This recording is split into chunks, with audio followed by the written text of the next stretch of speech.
13 नवंबर से 23 नवंबर, ये 10 दिन यूपी की सियासत के लिए बेहद खास होने वाले हैं। उत्तर प्रदेश की 9 असेंबली सीटों पर होने वाले उपचुनाव के लिए एनडीए और इंडिया इत्तेहाद या कहिए योगी और अखिलेश की लड़ाई है। पीडी और हिंदुत्व के बीच घमासान है और वोट बैंक को साधने की सीधी टक्कर है। और बीजेपी ने इस सीट पर अपनी पूरी ताकत झोंक दी है। अपोजिशन की चुनौतियों की काट ढूंढने की तैयारी शुरू कर दी है।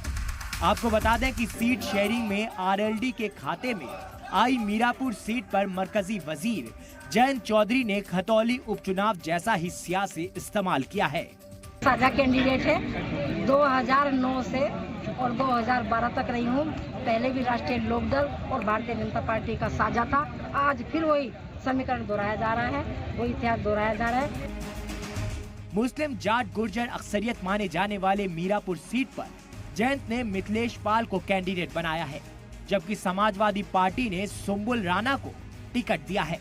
बहुजन समाज पार्टी की तरफ से शाहनजर चुनाव लड़ रहे हैं, तो वहीं आजाद समाज पार्टी ने जाहिद हुसैन को टिकट दिया है और एआईएमआईएम ने अरशद राणा को चुनावी मैदान में उतारा है।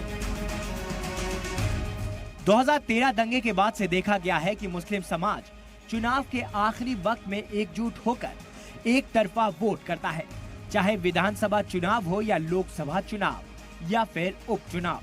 हर बार मुस्लिम समाज का रुख समाजवादी पार्टी की तरफ ही देखने को मिला है, लेकिन इस बार टक्कर 4 मुस्लिम चेहरा बनाम एक हिंदू चेहरे का है। और अगर मुस्लिम वोट बढ़ता है तो इसका सीधा फायदा बीजेपी इत्तेहाद को होगा।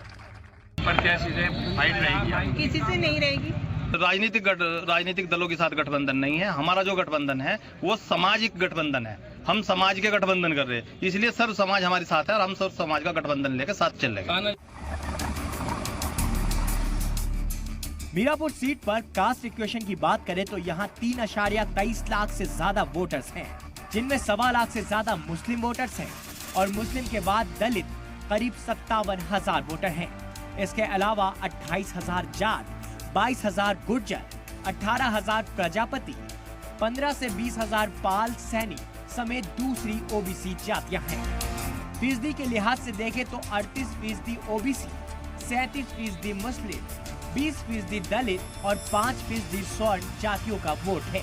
ऐसे में जहां समाजवादी पार्टी अपने पीडीए फॉर्मूला के जरिए 95% वोट को अपने पाले में लाने का दावा कर रही है, तो वहीं एनडीए हिंदुत्व और ओबीसी के जरिए मीरापुर पर कब्जे की तैयारी में है। मीरापुर सीट पर पिछले 5 चुनाव की अगर बात करें, 2007 में राष्ट्रीय लोकदल से कादिर राणा, 2009 में राष्ट्रीय लोकदल की ही मिथिलेश पाल एमएलए रही हैं, 2017 में बीजेपी के अवतार सिंह भड़ाना और 2022 में चंदन सिंह चौहान ने सीट पर जीत हासिल की थी। देख लेना कि 10 की 10 सीट पे हमारे माननीय राष्ट्रीय अध्यक्ष अखिलेश यादव जी बीजेपी का सुपड़ा साफ करने जा रहे हैं। ये लोकदल पर सीट थी और अब भी लोकदल के हिस्से में आवे चाहे बीजेपी के आवे, दोनों गठजोड़ को ही ये सीट मिलेगी।